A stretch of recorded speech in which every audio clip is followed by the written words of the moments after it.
سۆران وەک زۆربەی ناوچەکانی دیکەی هەرێم شەپۆلەکی بەفربارین گرتیەوە. بەفر کلوکل و دەبارێ و دەشت و دۆڵ و چیا و شارەکان سپیان پۆشیوە.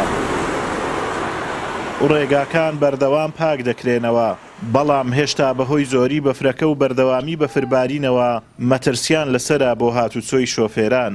بەڕێوەبەراتی هاتوچۆی سۆران و تیمەکانی ڕێگاوبان ڕێنمایی بە هاوڵاتیان دەدەن لەم ڕۆژانە گەشت نەکەن.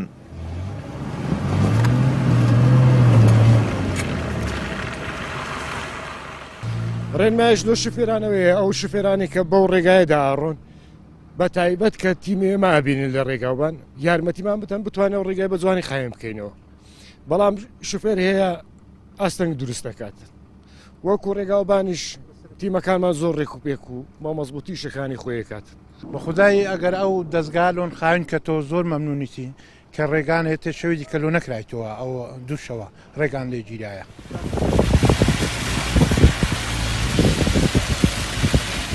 بارینی بەفر بەم ڕێژە زۆرە دڵی هاوڵاتیان و جۆتیارانی بەگشتی خۆش کردووە، بە تایبەتی کە ساڵی ڕابردوو وشکە ساڵی بوو باران و بەفری تیادا کەم بوو. ئەمە شوا دەکاتن بارینی ئەم بەفرە زۆرە سەرچاوەی کانیاوەکان بژێنەوە.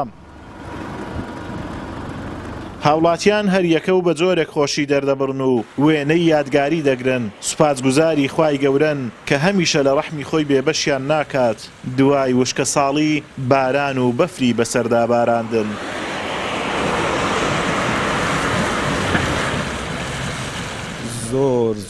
زۆر پێخۆشحاڵم لەبەر ئەوەی یعنی یەک دو ساڵ پێش ئێستا بەفربارین کەم و بەس ئێستا زۆرە خەڵکەکە هەر هەمووی دڵخۆشە. بەڕاستی شەویت کە لە فەیسبوک کە تەماشام کرد کم کەس نووست لەبەر ئەو بەفربارینەی زۆربەی خەڵکەکە یعنی دڵی پێخۆشە.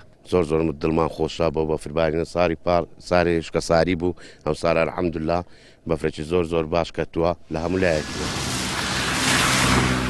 لە ئیدارەی سۆران 8 سانتیم بەفرباریوە و لە حاجی ئۆمەران 90 سانتیم و لە برادۆست و مێرگەسوور 70 سانتیم بەفرباریوە. بەهۆی زۆری بەفربارینیش جم و جۆڵی گەشتیاری و بازرگانی لە مەرزی نێودەوڵەتی حاجی ئۆمەران وەستاوە.